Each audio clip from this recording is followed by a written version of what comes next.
Pembina keamanan pemasyarakatan. 1. Seorang pembina keamanan pemasyarakatan sedang melakukan pemeriksaan sel. Apa tindakan yang paling tepat jika menemukan benda tajam tersembunyi di bawah kasur narapidana? A. Langsung menyita benda tersebut tanpa laporan. B. Mengabaikan temuan karena bukan jadwal inspeksi rutin. C. Menyita benda dan melaporkan kepada atasan untuk tindak lanjut. D. Meminta narapidana membuang benda tersebut. E. Mengembalikan benda ke tempat semula untuk penyelidikan lanjutan. Jawaban yang tepat dari soal di atas adalah C. Pembahasan dari pertanyaan di atas yaitu, bahwa tindakan yang paling tepat adalah menyita benda dan melaporkan kepada atasan untuk tindak lanjut. Ini sesuai dengan prosedur keamanan standar dan memungkinkan investigasi lebih lanjut serta tindakan disipliner yang sesuai. Kita masuk soal berikutnya. 2. Dalam situasi darurat di lembaga pemasyarakatan, siapa yang memiliki wewenang tertinggi untuk mengambil keputusan evakuasi? A. Kepala Lembaga Pemasyarakatan. B. Pembina Keamanan Pemasyarakatan Senior. C. Kepala Kantor Wilayah Kementerian Hukum dan HAM. D. Menteri Hukum dan HAM. E. Tim Tanggap Darurat Lembaga Pemasyarakatan. Jawaban yang tepat dari soal di atas adalah A. Pembahasan dari pertanyaan di atas yaitu, bahwa kepala lembaga pemasyarakatan memiliki wewenang tertinggi dalam pengambilan keputusan evakuasi di situasi darurat. Ini karena mereka memiliki tanggung jawab langsung atas keselamatan dan keamanan di lembaga tersebut. Kita masuk soal berikutnya. 3. Pembina keamanan pemasyarakatan menemukan seorang narapidana yang menunjukkan gejala overdosis narkoba. Apa tindakan pertama yang harus dilakukan? A. Menghubungi keluarga narapidana. B. Melaporkan ke media massa. C. Memberikan pertolongan pertama dan memanggil tim medis. D. Mengisolasi narapidana tanpa tindakan lebih lanjut. E. Melakukan interogasi untuk mengetahui sumber narkoba. Jawaban yang tepat dari soal di atas adalah C. Pembahasan dari pertanyaan di atas yaitu, bahwa tindakan pertama yang harus dilakukan adalah memberikan pertolongan pertama dan memanggil tim medis. Keselamatan narapidana adalah prioritas utama dalam situasi darurat medis. Kita masuk soal berikutnya. 4. Apa yang dimaksud dengan dynamic security dalam konteks pemasyarakatan? A. Penggunaan teknologi canggih untuk pengawasan. B. Rotasi jadwal petugas keamanan secara berkala. C. Interaksi aktif antara petugas dan narapidana untuk mencegah insiden. D. Sistem penguncian otomatis pada seluruh pintu lembaga. E. Penggunaan anjing pelacak untuk patroli rutin. Jawaban yang tepat dari soal di atas adalah C. Pembahasan dari pertanyaan di atas yaitu, bahwa dynamic security merujuk pada pendekatan keamanan yang menekankan interaksi aktif antara petugas dan narapidana. Ini memungkinkan petugas untuk mengantisipasi dan mencegah insiden melalui pemahaman yang lebih baik tentang dinamika di dalam lembaga. Kita masuk soal berikutnya. 5. Seorang pembina keamanan pemasyarakatan mendapati rekannya menerima suap dari keluarga narapidana. Apa tindakan yang paling etis? A. Mengabaikan kejadian tersebut. B. Meminta bagian dari suap. C. Melaporkan ke atasan atau unit pengawasan internal. D. Mengancam rekan untuk menghentikan praktik tersebut. E. Menyebarkan rumor tentang kejadian tersebut. Jawaban yang tepat dari soal di atas adalah C. Pembahasan dari pertanyaan di atas yaitu, bahwa tindakan paling etis adalah melaporkan kejadian tersebut ke atasan atau unit pengawasan internal. Ini sesuai dengan kode etik dan integritas yang diharapkan dari seorang pembina keamanan pemasyarakatan. Kita masuk soal berikutnya. 6. Dalam melakukan klasifikasi narapidana, faktor apa yang bukan merupakan pertimbangan utama? A. Riwayat kriminal. B. Risiko keamanan. C. Kebutuhan rehabilitasi. D. Latar belakang pendidikan. E. Potensi radikalisasi. Jawaban yang tepat dari soal di atas adalah D. Pembahasan dari pertanyaan di atas yaitu, bahwa latar belakang pendidikan bukan merupakan pertimbangan utama dalam klasifikasi narapidana. Faktor-faktor seperti riwayat kriminal, risiko keamanan, kebutuhan rehabilitasi, dan potensi radikalisasi lebih relevan dalam menentukan penempatan dan penanganan narapidana. Kita masuk soal berikutnya. 7. Pembina keamanan pemasyarakatan mendeteksi adanya rencana pemberontakan di antara narapidana. Langkah strategis apa yang harus diambil? A. Mengumumkan temuan kepada seluruh narapidana. B. Meningkatkan pengamanan secara diam-diam dan melakukan investigasi. C. Mengabaikan informasi karena dianggap tidak kredibel. D. Langsung melakukan penindakan terhadap semua narapidana. E. Memindahkan seluruh narapidana ke lembaga lain. Jawaban yang tepat dari soal di atas adalah B. Pembahasan dari pertanyaan di atas yaitu, bahwa langkah strategis yang harus diambil adalah meningkatkan pengamanan secara diam-diam dan melakukan investigasi. Ini memungkinkan petugas untuk mengumpulkan bukti, mengidentifikasi pelaku utama, dan mencegah eskalasi tanpa memicu kepanikan. Kita masuk soal berikutnya. 8. Apa yang dimaksud dengan kontraban dalam konteks lembaga pemasyarakatan? A. Makanan dari luar lembaga. B. Barang-barang ilegal atau dilarang di dalam lembaga.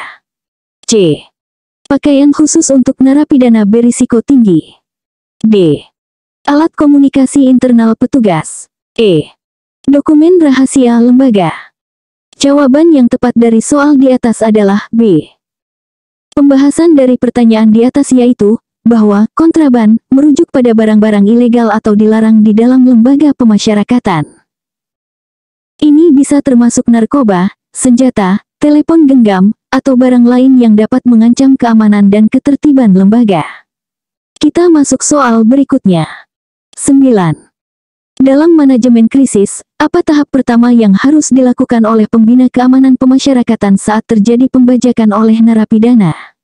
A. Langsung melakukan serangan balik. B.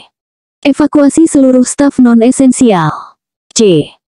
Mengamankan area dan mengisolasi lokasi insiden. D. Memulai negosiasi tanpa persiapan. E. Memanggil media untuk meliput kejadian. Jawaban yang tepat dari soal di atas adalah C. Pembahasan dari pertanyaan di atas yaitu, bahwa tahap pertama yang harus dilakukan adalah mengamankan area dan mengisolasi lokasi insiden. Ini penting untuk mencegah penyebaran krisis dan memudahkan penanganan lebih lanjut oleh tim khusus. Kita masuk soal berikutnya. 10. Apa yang dimaksud dengan correctional intelligence dalam tugas pembina keamanan pemasyarakatan? A. Penggunaan kecerdasan buatan untuk pengawasan. B. Pengumpulan dan analisis informasi untuk mencegah ancaman keamanan. C. Tes IQ untuk seleksi narapidana program rehabilitasi. D. Sistem penilaian kinerja petugas pemasyarakatan. E. Metode interogasi khusus untuk narapidana berisiko tinggi. Jawaban yang tepat dari soal di atas adalah B. Pembahasan dari pertanyaan di atas yaitu, bahwa correctional intelligence merujuk pada pengumpulan dan analisis informasi untuk mencegah ancaman keamanan di lembaga pemasyarakatan. Ini melibatkan pemantauan aktivitas, identifikasi pola perilaku, dan antisipasi potensi masalah. Kita masuk soal berikutnya. 11. Seorang pembina keamanan pemasyarakatan menemukan indikasi bahwa rekannya mengalami stres berat dan menunjukkan perilaku tidak stabil. Apa tindakan terbaik? A. Mengabaikan karena urusan pribadi. B. Melaporkan langsung ke media. C. Melaporkan ke atasan untuk mendapatkan bantuan profesional. D. Mengambil alih seluruh tugas rekan tersebut. E. Menyarankan rekan untuk mengundurkan diri. Jawaban yang tepat dari soal di atas adalah C. Pembahasan dari pertanyaan di atas yaitu, bahwa tindakan terbaik adalah melaporkan ke atasan untuk mendapatkan bantuan profesional. Ini memastikan bahwa rekan mendapatkan dukungan yang diperlukan, sekaligus menjaga keamanan dan profesionalisme di lingkungan kerja. Kita masuk soal berikutnya. 12. Dalam konteks pemasyarakatan, apa yang dimaksud dengan de-escalation technique? A. Teknik untuk menurunkan tingkat keamanan lembaga. B. Metode untuk mengurangi populasi narapidana. C. Strategi komunikasi untuk meredakan konflik atau situasi tegang. D. Prosedur evakuasi darurat. E. Sistem pengurangan hukuman bagi narapidana kooperatif. Jawaban yang tepat dari soal di atas adalah C. Pembahasan dari pertanyaan di atas yaitu, bahwa de-escalation technique merujuk pada strategi komunikasi untuk meredakan konflik atau situasi tegang. Ini penting bagi pembina keamanan pemasyarakatan dalam menangani situasi potensial konflik tanpa menggunakan kekerasan. Kita masuk soal berikutnya. 13. Apa fokus utama dari restoratif justice dalam sistem pemasyarakatan? A. Hukuman maksimal bagi pelaku kejahatan. B. Isolasi total narapidana dari masyarakat. C. Pemulihan hubungan antara pelaku, korban, dan masyarakat. D. Penghapusan seluruh program rehabilitasi. E. Privatisasi lembaga pemasyarakatan. Jawaban yang tepat dari soal di atas adalah C. Pembahasan dari pertanyaan di atas yaitu, bahwa fokus utama restoratif justice adalah pemulihan hubungan antara pelaku, korban, dan masyarakat. Pendekatan ini bertujuan untuk memperbaiki kerusakan yang disebabkan oleh kejahatan dan mempersiapkan narapidana untuk kembali ke masyarakat. Kita masuk soal berikutnya. 14. Dalam menangani narapidana dengan gangguan jiwa, apa yang menjadi prioritas utama bagi pembina keamanan pemasyarakatan? A. Isolasi total dari narapidana lain. B. Pengabaian karena bukan tanggung jawab keamanan. C. Keselamatan narapidana dan akses ke perawatan mental yang tepat. D. Pemberian obat penenang tanpa resep. E. Penempatan dalam sel hukuman. Jawaban yang tepat dari soal di atas adalah C. Pembahasan dari pertanyaan di atas yaitu, bahwa prioritas utama dalam menangani narapidana dengan gangguan jiwa adalah keselamatan narapidana dan memastikan akses ke perawatan mental yang tepat. Ini mencakup pengawasan khusus dan koordinasi dengan staf medis. Kita masuk soal berikutnya. 15. Apa yang dimaksud dengan dynamic risk assessment dalam tugas pembina keamanan pemasyarakatan? A. Penilaian risiko yang hanya dilakukan saat krisis. B. Evaluasi berkelanjutan terhadap potensi ancaman dan perubahan perilaku. C. Sistem penilaian kinerja tahunan petugas. D. Metode klasifikasi narapidana berdasarkan usia. E. Analisis statistik kejadian keamanan masa lalu. Jawaban yang tepat dari soal di atas adalah B. Pembahasan dari pertanyaan di atas yaitu, bahwa dynamic risk assessment merujuk pada evaluasi berkelanjutan terhadap potensi ancaman dan perubahan perilaku. Ini memungkinkan pembina keamanan pemasyarakatan untuk mengantisipasi dan merespons secara proaktif terhadap risiko keamanan yang mungkin muncul.